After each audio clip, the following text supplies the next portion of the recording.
So we decided to make an outdoor fireplace for this summer. Hopefully it's going to replace a lot of our baking that we do for the summer for a few reasons. One, it's nice to not use a stove in the heat of the summer inside, but it's also a lot of fun. We really like the taste of it, and we have a lot of wood, so it's just going to make a pretty cool experience.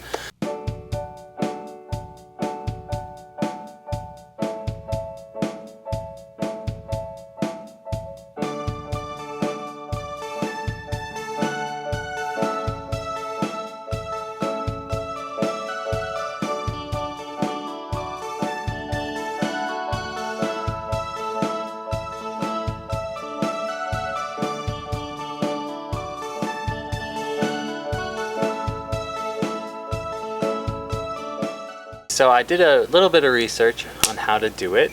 It wasn't that difficult, but like everything else, we did have a few trial and error. To start, we wanted to work on one with an exercise ball as a template. So it almost looks like an igloo. Now we started working on that, and it was going pretty well. We put a layer of cement over it and let that harden up. We did another layer just to make sure it was good, but as we were trying to move it off of the ball, we couldn't move it onto the platform without it cracking. So in the end, we just completely abandoned that. For a base, what we have is we had a whole bunch of these granite rocks in essentially our yard.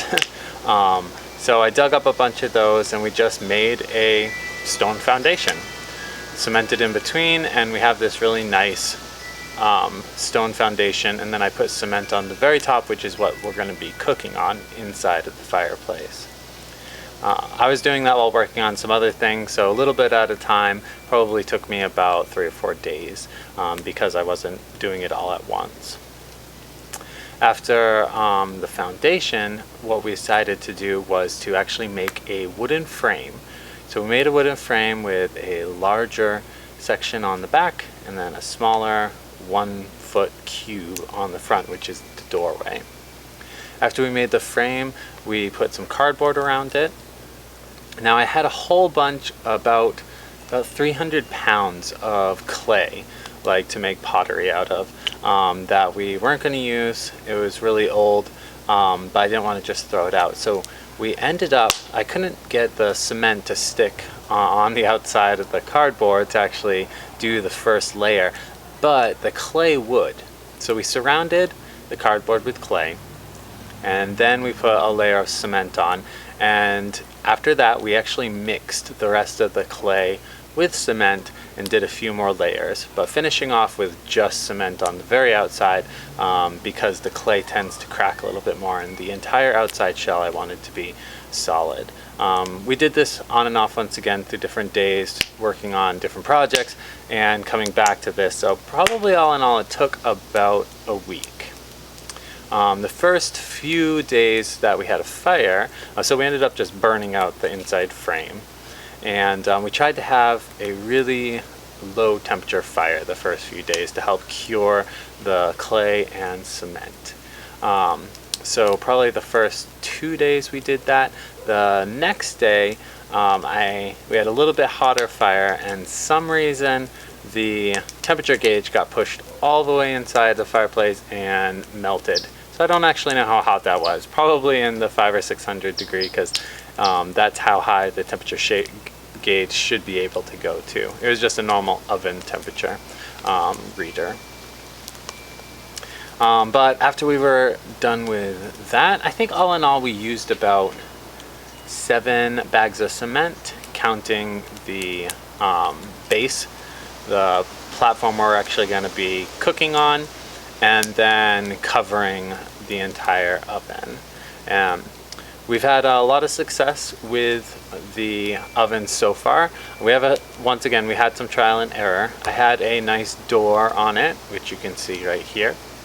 And one of the times we were cooking, I was heating up the oven and I put the door to heat up the whole oven really nice, and the door got too hot and completely burned. So we're going to be looking into something else besides wood for a door, but it works fine without a door too. You have to be a little more hands-on and make sure you keep turning whatever it is in there, because the heat is much hotter closer to the fire than obviously near the outside if you don't have a door on it. But we've cooked a lot of things. We've cooked cinnamon buns, pizza. One of our favorite pizzas is a dandelion pesto pizza, which I have a link right here. My daughter just made a video on how to make that dandelion pesto, and yeah, we've been having really good luck so far with it. One of the days we were having a cookout, it smelled so good we actually had a visitor show up. A little baby black bear came romping through our front yard trying to take a sniff at whatever we were cooking. So definitely they think it's nice too. But all in all, it was very inexpensive. I spent under $100 to create the entire thing. It wasn't that much work, and my family and I are going to have a lot of fun and get a lot of use out of this summer. So if one of those things that if you're thinking of doing it, I would suggest you do a little research and just go and do it, because it's going to be something that will last for a very long time and that you'll get a lot of use out of. I think probably my favorite thing for cooking in this, rather than cooking on a normal campfire, is the chimney. It is so much easier to just throw a fire on when you have a chimney, so it's not getting everything smoky, so it's not getting you all smoky, and you don't have to worry about everything as much once you have that. But also, obviously, just the fact that you can have this going, you don't have to monitor it quite as much as a campfire. So I can go inside and do dishes or laundry or something, and I'm not worried that the fire is gonna spread to the rest of the yard, because it's all contained within the oven. So I hope you enjoyed that. Check out some of our other videos. Like it if you enjoyed this video. Subscribe if you want to hear more of the things we're doing as a family. And I'll see you guys next time.